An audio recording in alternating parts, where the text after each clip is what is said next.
अस्सलाम वालेकुम।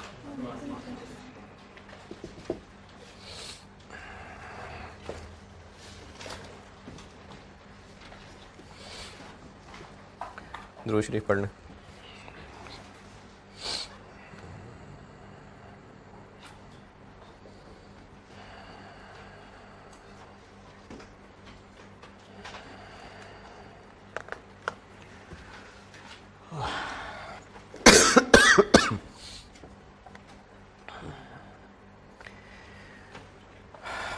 एक और भाई एक और सवाल करते हैं।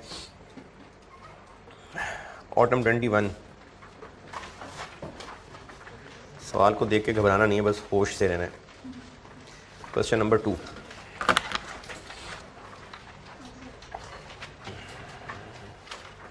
ऑटम यानी सितंबर 2021। लेटेस्ट यही था, अभी स्प्रिंग 22 में इस पे नहीं आया। 2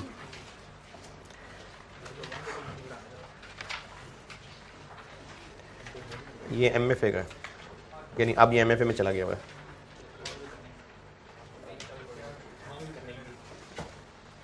लॉन्ग टर्म डिसीजन मेकिंग है, उसमें चला गया हुआ है। नहीं वो तो और भी है, बजटिंग भी है, वो भी नहीं है। वो तो वो पूछ रहा था तो मैं बता रहा हूँ। क्वेश्चन 2 पढ़ लीजिए। क्वेश्चन 2 का पार्ट बी देखें।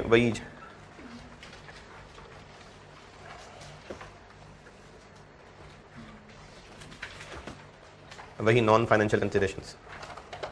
क्वेश्चन 2 का पार्ट बी वही नॉन फाइनेंशियल जो भी पहले भी बात हुई थी। चलें पार्ट ए पढ़ ले, मैं करता हूँ। बस हौसले से होश से पढ़िएगा। सवाल मुश्किल नहीं है, सादा मेक और बाय है, लेकिन डबल सवाल है, इसलिए बच्चों के हौसले वहीं पेपर में ही टूट गए होंगे। बस 2 सवाल मिक्स कर दिए उसने, यानी दिल कर रहा था 2 सवाल दोनों पूछने का, दिल कर रहा था तो चलो एक ही बना देता हूँ, तो उसने 2 सवाल बना के तो एक सवाल कर दिया उसको। तो इसलिए बस होश और हौसले से पढ़िएगा।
हाँ जी, को गिरता पड़ता एंड तक पहुँचाओ तो मैं बताऊँ फिर।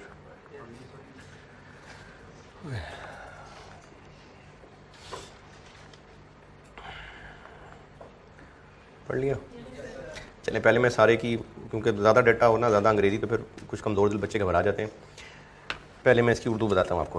पहले पैराग्राफ में ये कहा हुआ है कि 3 प्रोडक्ट्स अल्फ़ा बीटा गैमा ये बनाते हैं और बेचते हैं, और एक कस्टमर से ऑर्डर आया हुआ है जो हम एक्सेप्ट कर चुके हुए हैं।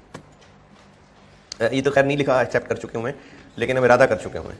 हम उसको हाई प्रायोरिटी, यानी हम उसको बहुत इंपॉर्टेंस दे रहे हैं, क्योंकि हमें लगता है कि अगर हमने इस कस्टमर का काम अच्छा कर दिया तो आइंदा फिर इससे और ऑर्डर भी मिला करेंगे। तो इस वजह से ये वो कमिटमेंट में हो गया कवर। बेशक अभी एक्सेप्ट नहीं किया हमने, लेकिन हम ये फैसला कर चुके हैं कि ये हाई प्रायोरिटी है और इससे कल को हमें और ऑर्डर मिलने हैं। इस पैराग्राफ में ये वाली कहानी से रिलेटेड इतना आइडिया हो रहा है कि ये कमिटमेंट में कंसिडर हो जाएगा, क्योंकि management has decided to consider this order as high priority. तो रैंकिंग में सबसे ऊपर यही है, करना ही करना है। ये पहले पैराग्राफ में लिखा हुआ है। फिर इसके अलावा पहले पैराग्राफ में एक बात ये लिखी हुई है कि प्रोडक्ट अल्फा की जो टोटल डिमांड है, ये जो कस्टमर का ऑर्डर है, पहले भी ना इसमें हमारी बात हुई है कि वो जो कमिटमेंट होती है वो टोटल डिमांड में शामिल है कि नहीं शामिल, ये सवाल वाला गाइड करेगा। तो ये कह रहा है कि जो कस्टमर ने हमसे 3,000 मांगे हैं ना, ये टोटल डिमांड के 25% के बराबर है। तो अगर यहां से हम टोटल डिमांड निकालें तो 12,000 में ये शामिल है। This order represents 25% of total demand. तो टोटल डिमांड में ये शामिल है 3,000। तो टोटल डिमांड तक पहुंचने की एक पहली है 25% के जरिए होगी। पहले पैराग्राफ का कंक्लूजन ये है कि 3 प्रोडक्ट बनाते हैं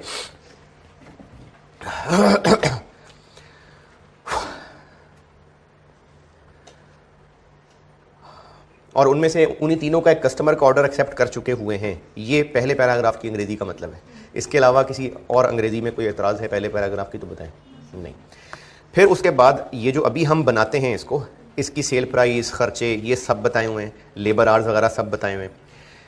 ये जो स्पेशलाइज्ड केमिकल आ रहा है इसके अंदर, स्पेशलाइज्ड केमिकल टेबल के नीचे लिखा हुआ है कि स्पेशलाइज्ड केमिकल हमें इंपोर्ट करना होता है, और मुल्क की पॉलिसीज़ की वजह से सिर्फ इजाज़त इतनी मिली हुई है कि हम 70 मिलियन रुपए। अच्छा, अब इस सवाल में एक बहुत डिफरेंट स्टाइल ये आया जो पहले सवालों में कभी नहीं था।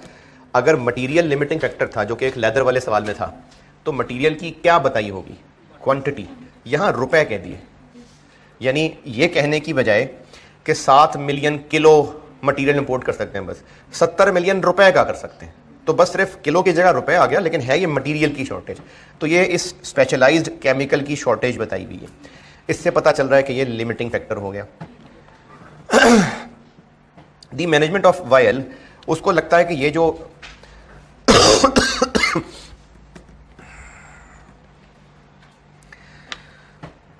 ये जो रिस्ट्रिक्शंस हैं कि हम इससे ज़्यादा मटीरियल नहीं खरीद सकते, उसकी वजह से प्रोडक्शन हमारी छोटी थोड़ी रह जाती है।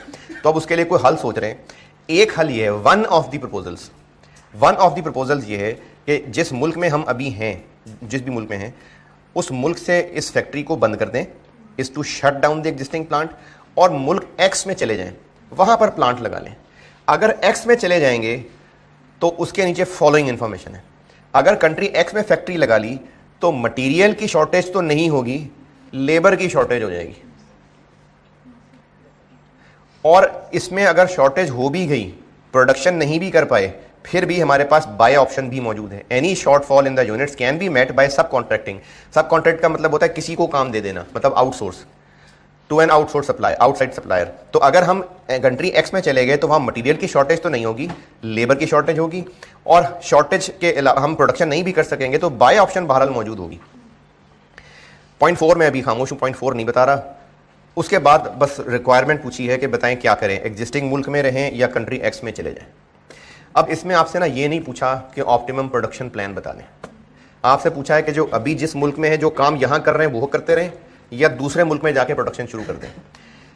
अब इस सवाल के डाटा मैंने आपको सारी अंग्रेजी पॉइंट, आखिर में पॉइंट 4 नहीं बताया, उसके अलावा बाकी मैंने सारा सवाल एक्सप्लेन कर दिया। इस सवाल में कोई अंग्रेजी की बात पूछनी है तो पहले वो पूछ लें, फिर मैं आपको सवाल की प्लानिंग करके देता हूँ। नहीं, मैंने कहा पहले आप अंग्रेजी नहीं, कौन से पॉइंट में? थर्ड में कहोगे? अच्छा सॉरी, थर्ड का लास्ट सेंटेंस नहीं बता रहा, ये बाद में बताऊंगा। यही चीज़, वो 4 नहीं, थर्ड सेंटेंस, थर्ड का लास्ट सेंटेंस अभी फिलहाल इग्नोर। उसके अलावा पॉइंट 4 में तो कोई मसला नहीं, मैं असल में वो पॉइंट 4 नीचे लगा गया था। पॉइंट 4 तो कोई बात नहीं, वो तो कह रहा है बाकी सब बातें सेम है। पॉइंट 3 का लास्ट सेंटेंस छोड़ के बाकी कोई अंग्रेजी में पूछना है तो पूछें। अच्छा, अब इसमें डिसीजन ऑप्टिमम प्रोडक्शन प्लान का नहीं है। डिसीजन है कि एग्जिस्टिंग काम एग्जिस्टिंग फैक्ट्री चले या कंट्री एक्स में चले। 2 ऑप्शंस हैं, दोनों में से कौन सी बेहतर होगी? जहां ज़्यादा प्रॉफिट कमाएंगे। ठीक है, ये सवाल का प्लान हो गया, जहां ज़्यादा प्रॉफिट कमाएंगे। अब ये तो एक वैसे जनरल डिसीजन मेकिंग हो गई कि जहां ज़्यादा फायदा है वहां चले जाएंगे, लेकिन हर ऑप्शन इटसेल्फ एक लिमिटिंग फैक्टर का सवाल है, एक मल्टीपल प्रोडक्ट्स मेक और बाय का सवाल है। जो एग्जिस्टिंग मुल्क है वो सादा लिमिटिंग फैक्टर का सवाल है, जिसमें मटीरियल लिमिटिंग फैक्टर है, और जो कंट्री एक्स का सवाल है वो लिमिटिंग फैक्टर है लेबर और साथ मेक और बाय है। तो ये सिर्फ उसने 2 सवाल मिला के एक सवाल बनाया है, और ये दोनों इंडिपेंडेंटली सॉल्व बिल्कुल हो सकते हैं। यानी ये वाकई ऐसा है कि 2 सवाल बनाए और उनको मिला के 2 नंबर नहीं लगाने, उनका 1 नंबर लगा, बस एक सवाल है। ये करने के एतबार से कम अज कम भी को 20-22 नंबर का काम है। नंबर कितने हैं? 15 नंबर।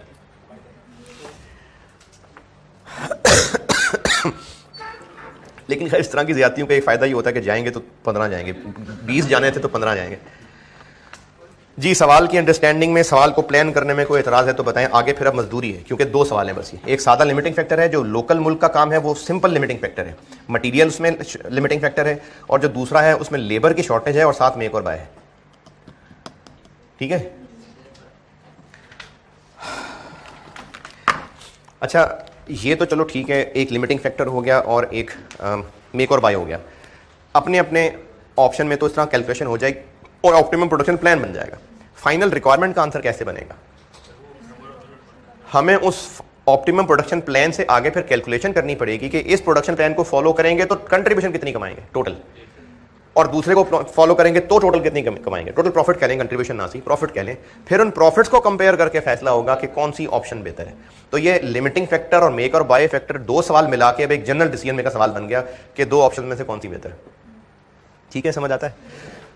Existing country,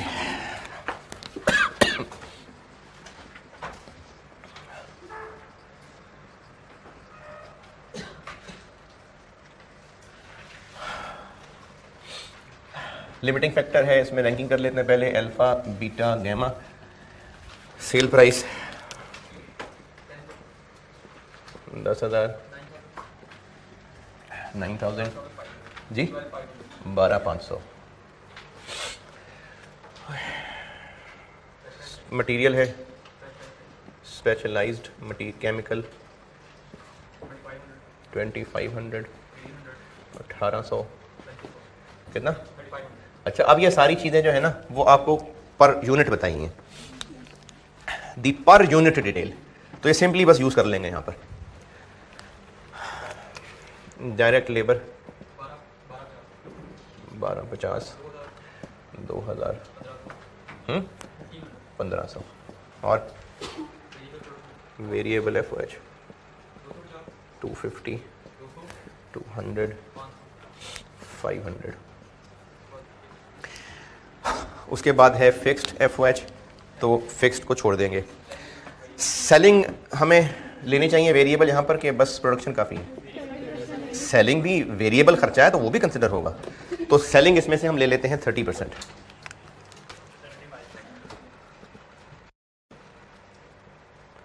75, 60, 90। तो कंट्रीब्यूशन पर यूनिट आ गया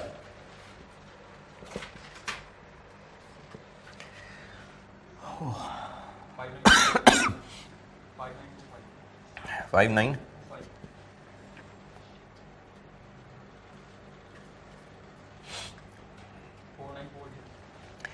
4940, 6910। इसकी बेस पे रैंकिंग हो जाएगी। एक कंट्रीब्यूशन पर यूनिट है, कंट्रीब्यूशन पर फैक्टर तक जाना पड़ेगा। लिमिटिंग फैक्टर क्या है?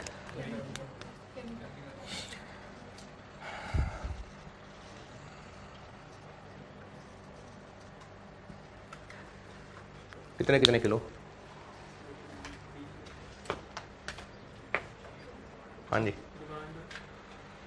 कितने कितने किलो? टोटली मान लो जी जो प्राइस प्रोडक्ट की दी हुई है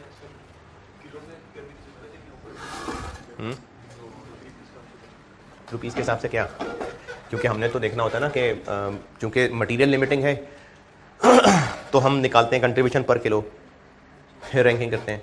लेबर होता है तो कंट्रीब्यूशन पर आर, फिर रैंकिंग करते हैं। मशीन आर होते हैं तो कंट्रीब्यूशन पर मशीन आर, फिर रैंकिंग करते हैं। तो मटेरियल है तो पर किलो होना चाहिए था, तो उसके किलो कितने हैं? वही कैसे?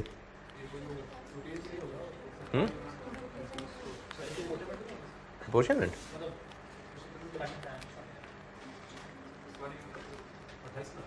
28,000 किलो।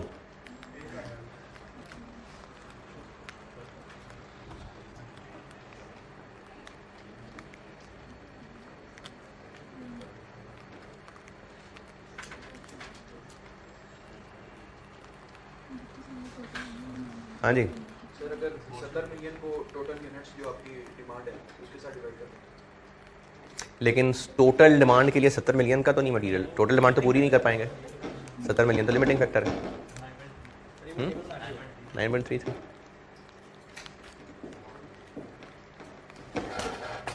अच्छा चलिए मैं बताता हूँ, फिर उसको पूरा करके एक चीज़ और भी बतानी है।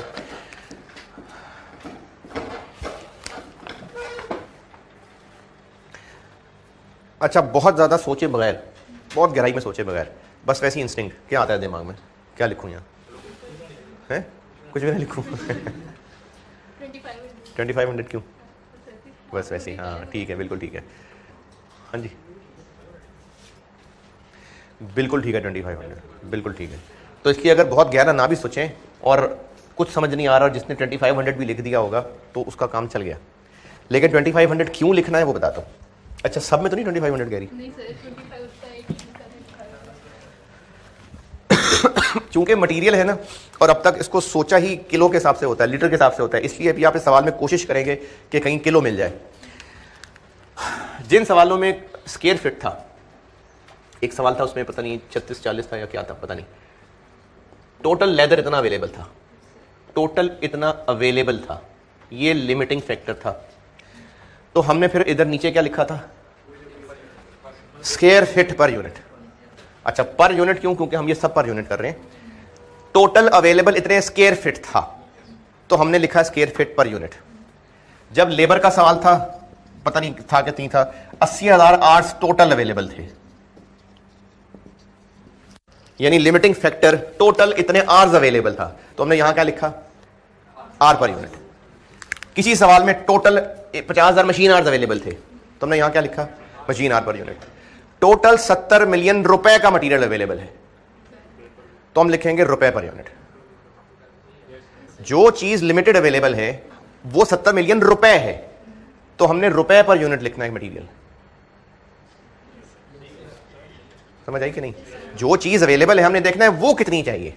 तो अगर सवाल में कहा होता कि 7 मिलियन लीटर्स अवेलेबल है तो हम कहते हैं लीटर पर यूनिट कितना। अगर सवाल में लिखा होता 2 मिलियन स्क्वायर फीट बस अवेलेबल है, तुम देखते हैं अच्छा इसके लिए स्क्वायर फीट कितना चाहिए पर यूनिट। आप कह रहे हैं 70 मिलियन रुपए का मटेरियल अवेलेबल है, तो हम देख लेते हैं कि अच्छा कितने रुपए का मटेरियल पर यूनिट चाहिए, तो रुपीस पर यूनिट ही लिखना है, यानी यही 2500, 1800 और 3500 ही लिखना है।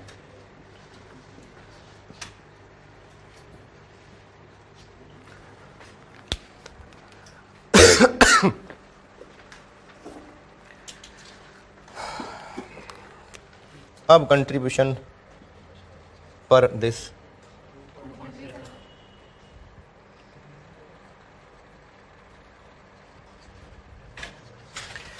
$2.37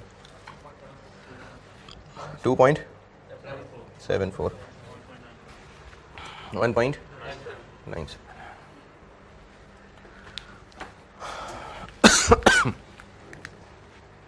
1 2 3 1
optimum production plan.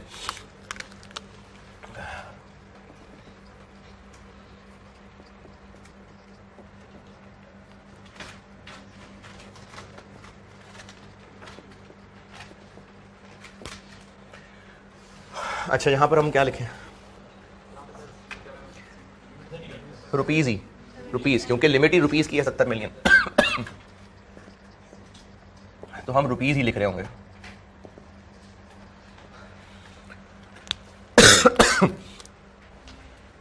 $70 million available है।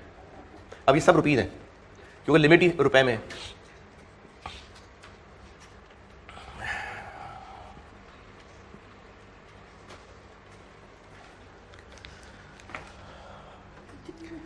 सबसे पहले कमिटमेंट, क्योंकि वो हमने उसको हाई प्रायोरिटी कहा हुआ है।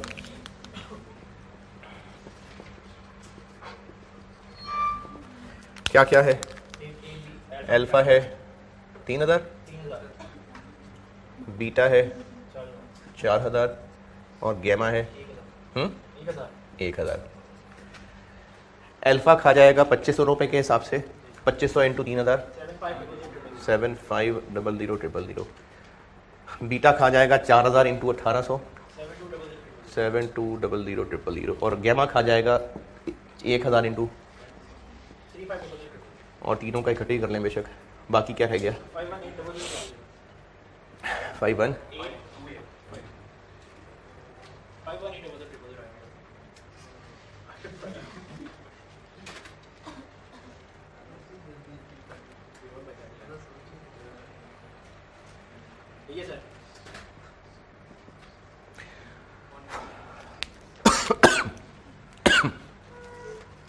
अब बाकियों के लिए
अच्छा, अब रैंकिंग पे आते हैं। सबसे पहले बी। अच्छा, मैं वो जो पहले शुरू में मैंने बात की थी वो मैं इधर करता हूँ। टोटल डिमांड निकालते हैं ना, ताकि पता चले कि कितनी कितनी करनी है। ए की total demand 3000 divided by 25% 12000। B की टोटल डिमांड 4000 बाय 25% 16000। जी की टोटल डिमांड 1000 बाय 25% 4000, ताकि पता चले कि बाकी कितने बना लें। तो अब रैंकिंग बनती है बीटा की। कितने बनाए बीटा? 16 में से 4 तो ये हो गए, तो बाकी रह गए 12।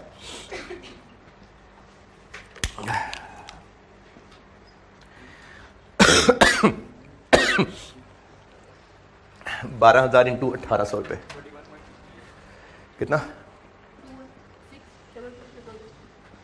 बाकी रह गया 302000। फिर अगला नंबर ए का पूरा बनेगा। ए की डिमांड 12 है, 3 ये हो गए, 9 और।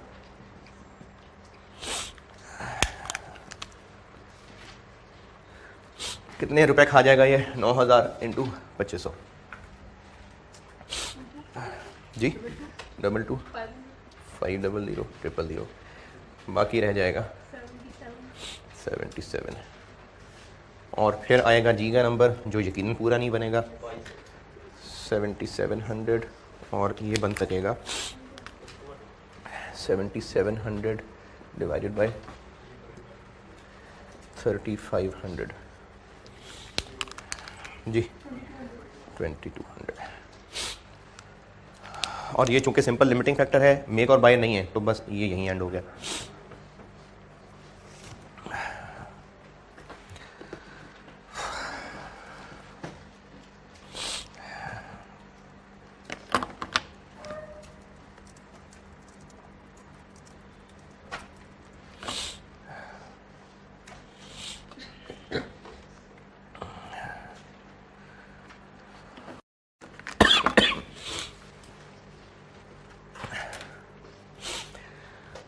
अच्छा, चूंकि प्लान तो बन गया, लेकिन डिसीजन मेकिंग के लिए हमें मजीद आगे कहाँ तक जाना पड़ेगा?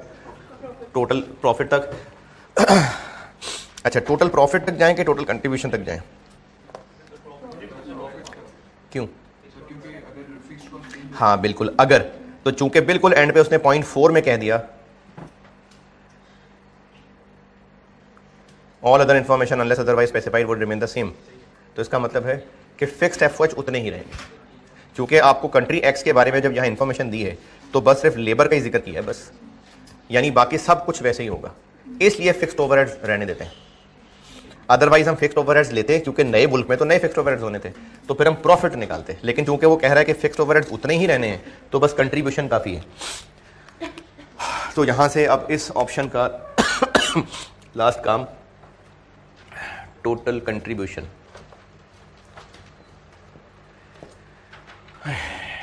ए हम कितने बेचने लगे हैं? 3 1 9 1, यानी पूरे 12, और एक पे कमाएंगे 5925। बी हम बेचने लगे हैं 4 1 12 1, यानी पूरे 16, और बी के एक पे कमाएंगे 4940।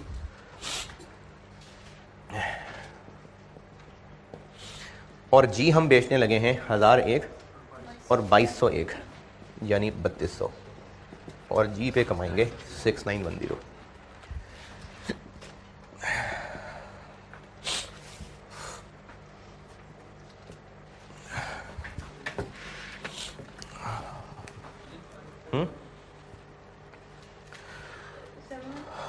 चलें मिलियन में बता दें, इतनी बड़ी बड़ी फिगर हैं। 71.1, 79.04,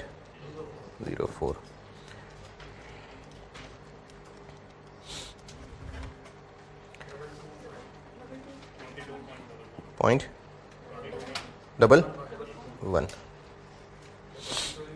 है जी। किधर? नहीं 1000 और 2200,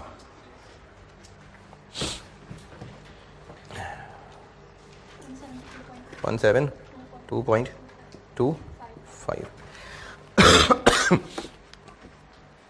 इससे पहले जो 10 10 11 11 नंबर के सवाल कर रहे थे, ये अभी वो हुआ है।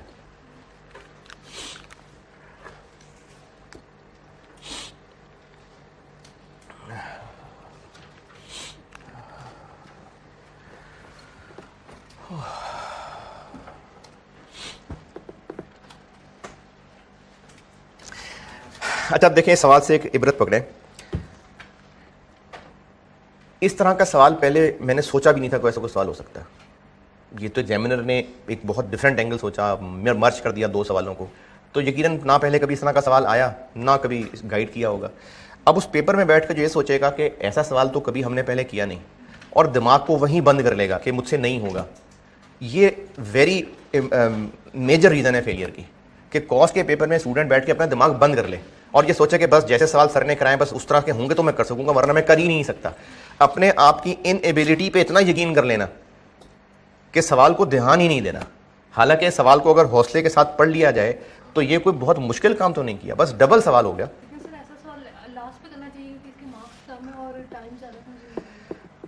ये वैसे मैं एंड पे करूंगा गाइड के पेपर में कौन सा सवाल पहले करना चाहिए, लेकिन सब सवाल कॉस्ट के देखने में एक जैसे ही लग रहे होते हैं, तो कहीं से तो शुरू करना पड़ेगा है।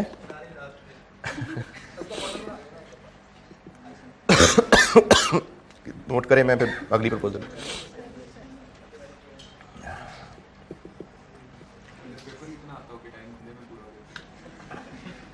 ये भी है वैसे।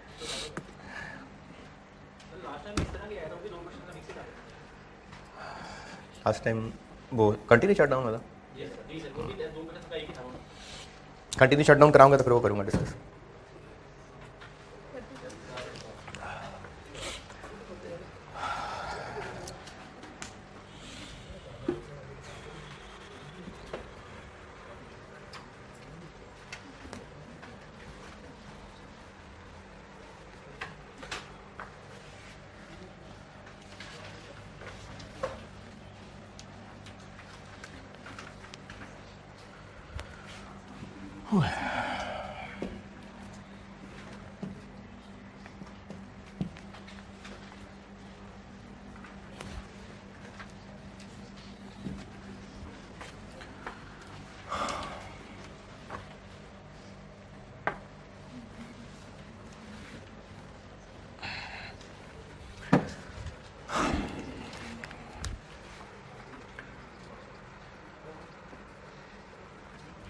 चलो कंट्री एक्स में चलते हैं।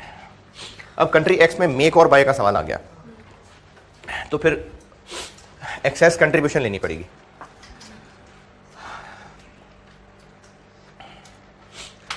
और एक्सेस कंट्रीब्यूशन दो तरीकों से निकाल सकते हैं, या तो मेक और बाय की कॉस्ट का फ़र्क ले लें, या मेक और बाय की कंट्रीब्यूशन का फ़र्क ले लें। अच्छा, वो कैमरे वाली क्लास में नहीं, मैंने बगैर कैमरे वाली क्लास में बताया था, इसलिए यहाँ दोबारा बता देता हूँ। जैसे पिछली क्लास में सवाल किया था x1 x2 वाला, तो उसमें मेक कॉस्ट, अब मुझे फिगर याद नहीं है, लेट्स से 33 थी और बाय की कॉस्ट 35 थी। तो हमने कॉस्ट्स के डिफरेंस दो को एक्सेस कंट्रीब्यूशन कह दिया था।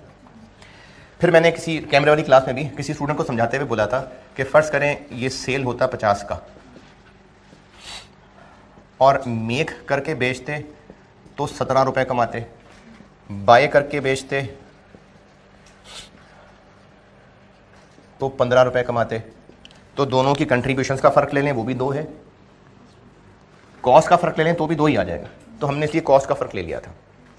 ऐसा सवाल में हो सकता है कि बाय किया तो थोड़ा सा हल्का क्वालिटी में होने की वजह से हम उसको 50 का नहीं बेच सकेंगे, हम इसको 49 का बेच सकेंगे।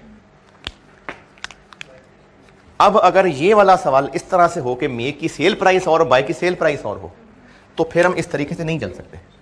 फिर हमें वाकई असल में ही कंट्रीब्यूशन का ही फ़र्क लेना पड़ेगा, मेक की कंट्रीब्यूशन बाय की कंट्रीब्यूशन का फिर फ़र्क लेना पड़ेगा। फिर सिर्फ इससे काम नहीं चलेगा, फिर हमें इनका फ़र्क यानी 3 रुपये लेना पड़ेगा। बस याद हो गया ज़बानी ना।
तो अब अगर कंट्री एक्स में जाएंगे तो क्या सेल प्राइस बदल जाएगी? नहीं, उसने कहा जी ऑल अदर इन्फॉर्मेशन सेम है। तो ठीक है, फिर अब हम मेक और बाय कॉस्ट का फ़र्क ले लेते हैं, कोई मसला नहीं।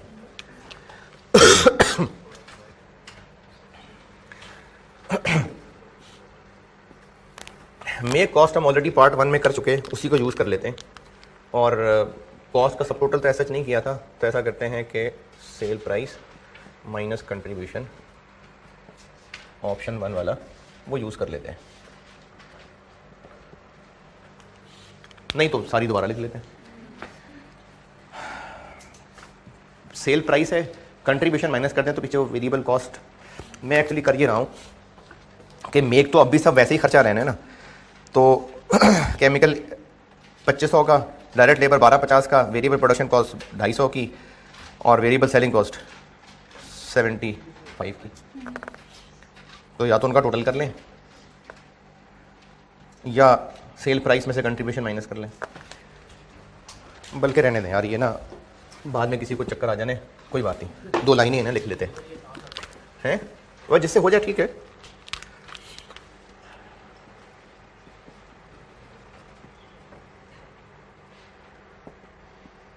लेबर और variable FOH।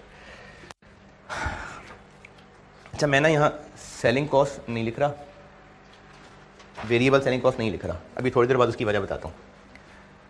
Special chemical 2500, 1800, 3500, labour 1250,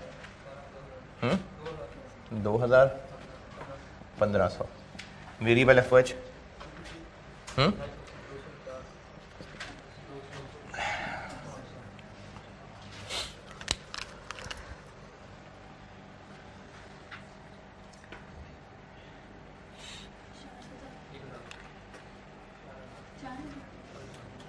4000,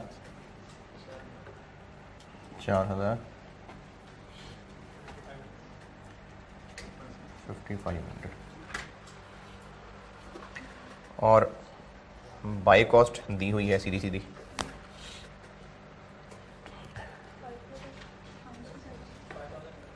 5000, 4500, 7500।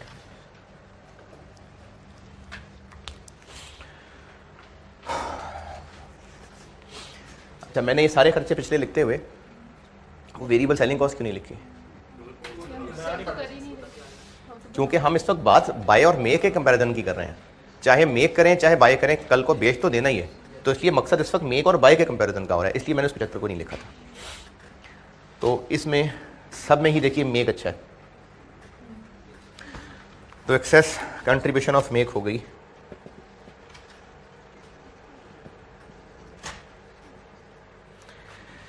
1500 और 2000।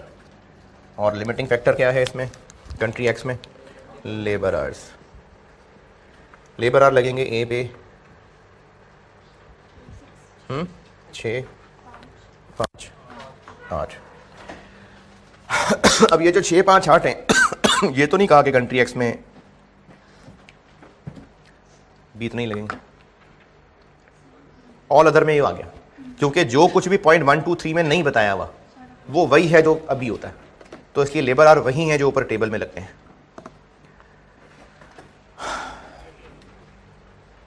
एक्सेस कंट्रीब्यूशन पर आर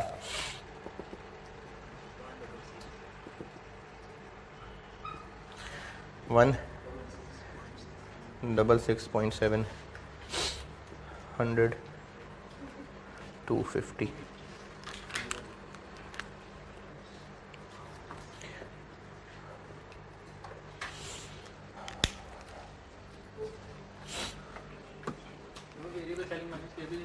वो गलत नहीं है, कोई मसला नहीं, लेकिन अगर इसमें शामिल करें, माइनस नहीं ऐड, खर्चे ले रहे हैं, अगर यहां लें तो फिर यहां भी लेंगे, क्योंकि बाय करेंगे तो भी कॉस्ट टू सेल भी पड़ेगी, तो या तो दोनों में लिख लें या दोनों में ना लिखें।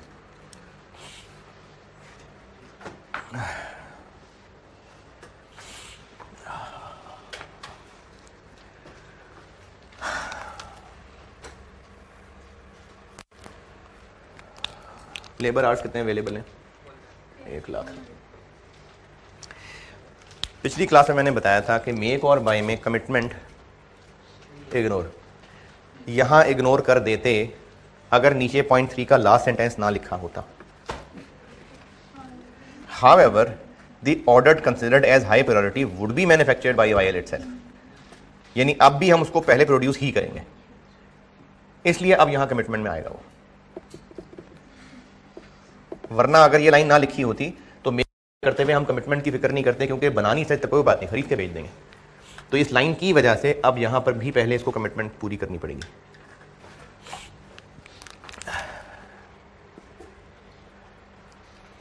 ए के थे 3000, बी के 4000 और जी के 1000।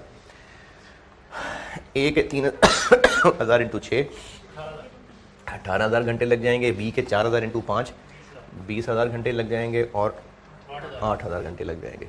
तो तीनों को इकट्ठे ही कर लें, बाकी रह जाएंगे 54,000। अब आते हैं रैंकिंग बेस्ड। पहले बनाएंगे जी की टोटल डिमांड कितनी है, पीछे वर्किंग 1 में की थी 4, जी एक ये है, बाकी रह गए 3 के लिए लग जाएंगे 24,000 घंटे, बाकी रह जाएंगे 30,000 घंटे। दूसरा नंबर ए का, ए की डिमांड थी 12,000, 3 ये हो गए 9,000 बनते हैं, देखें पूरे नहीं बनते, तो फिर बस जितने बनते हैं उतने बना लेते हैं।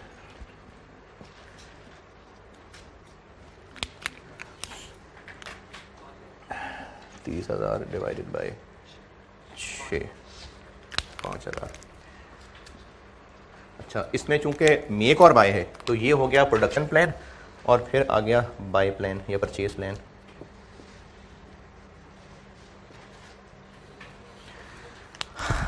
जितना ए रह गया वो खरीद लेते हैं,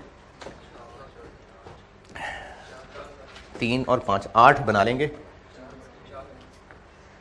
4 खरीद लेंगे और बी 4 बना लेंगे, बाकी 12 खरीद लेंगे।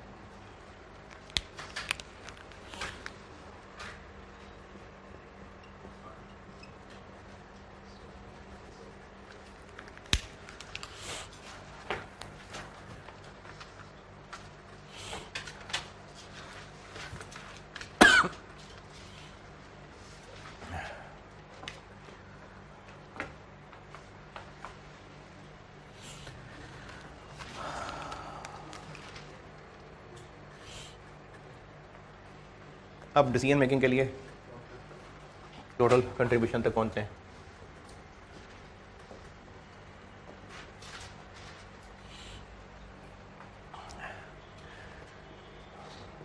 मेक वालों की ए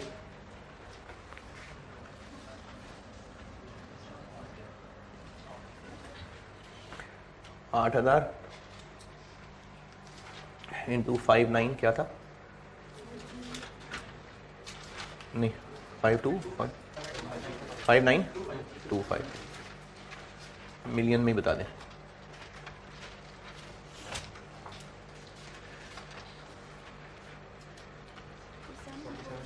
27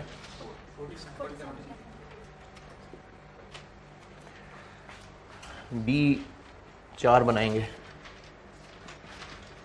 और एक का कंट्रीब्यूशन 4940 हैं जी, 19.76। जी के 4 बनाएंगे,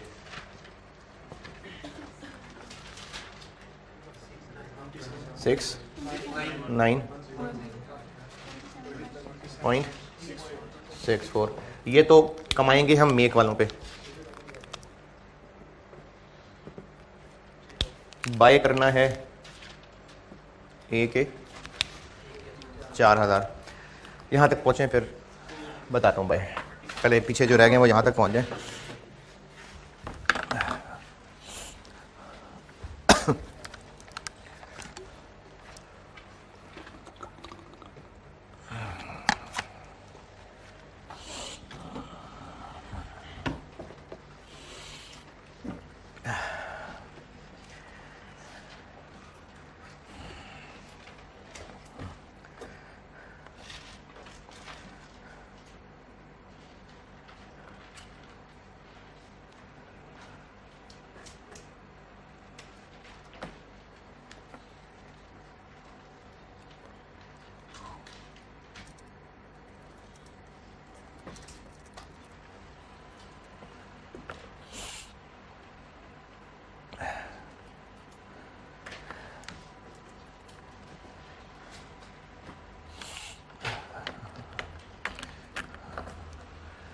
जी यहाँ तक। अच्छा बाय जो करेंगे, अच्छा मैंने मेक और बाय अलग अलग क्यों कर लिया? क्योंकि कंट्रीब्यूशन अलग है। कंट्रीब्यूशन क्यों अलग है? क्योंकि कॉस्ट अलग है। तो जो बाय करेंगे, ए बाय करेंगे 4000, इसकी कंट्रीब्यूशन पहले तो हमने कहीं नहीं निकाली, अब निकाल लेते हैं। यानी 5000 तो उसकी बाय कॉस्ट है। ये देखें कंट्रीब्यूशन निकालता हूँ, कितने का बेचेंगे?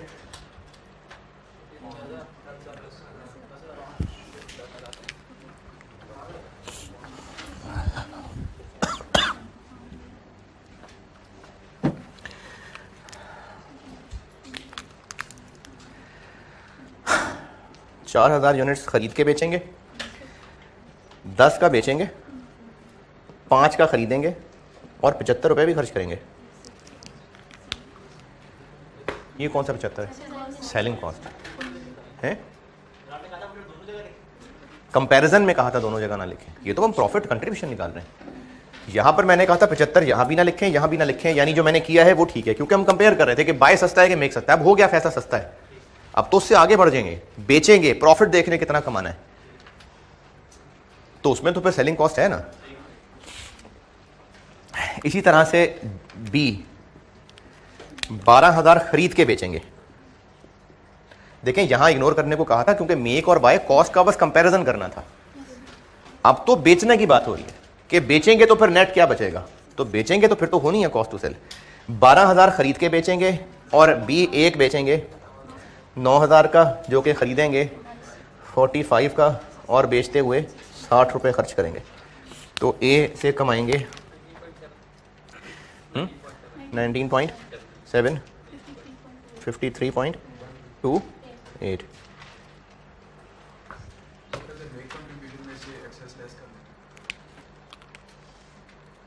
जो मे कंट्रीब्यूशन है उसमें से एक्सेस, बिल्कुल ठीक है, वो भी ठीक है। अच्छा ये एक और बात सुनिए, ये जो मेक का कंट्रीब्यूशन है, बाय में उससे जो एक्सेस खर्चा पड़ रहा है ये वो लेस कर लें तो बाय का कंट्रीब्यूशन बन जाएगा। यानी 5 किधर गया, 5925 मेक का कंट्रीब्यूशन था। अगर बाय पे गए तो 1000 एक्स्ट्रा पड़ना है, तो वो 1000 माइनस कर लें तो 4925, ये 4925 ही है। बी अगर मेक पे रहे तो इतना कंट्रीब्यूशन है, लेकिन बाय पे गए तो इतना एक्स्ट्रा पड़ जाना है, 500 माइनस कर लें तो बाकी बाय का कंट्रीब्यूशन आ जाएगा। यही आएगा। क्या बन गया टोटल? 167.78।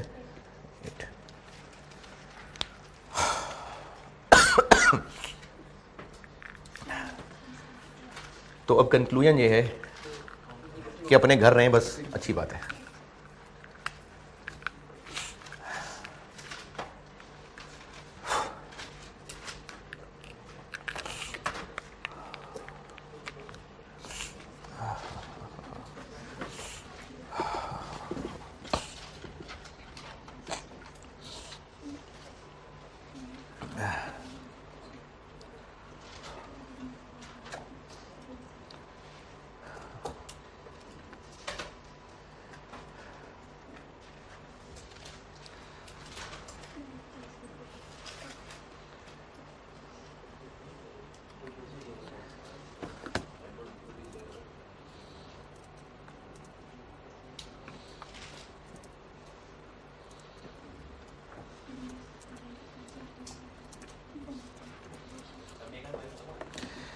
हाँ जी, मेक और बाय बस ख़त्म हो गया।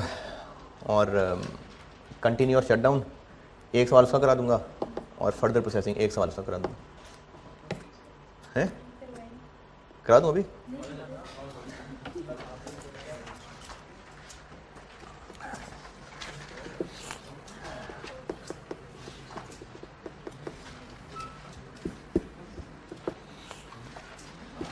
चलें इसी को हदम हैं, चलें ठीक है, बस ओवर हो जाएगा।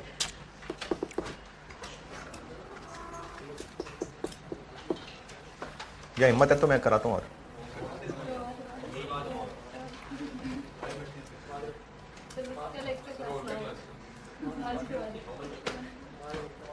नहीं सवाल नहीं कराना, वो फर्दर प्रोसेसिंग डिसीजन बताना है।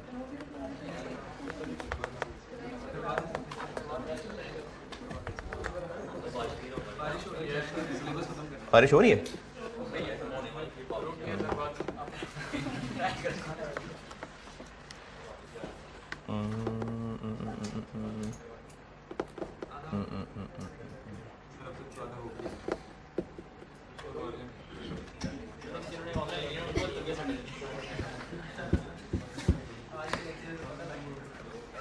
चलें ठीक है, रहने दें।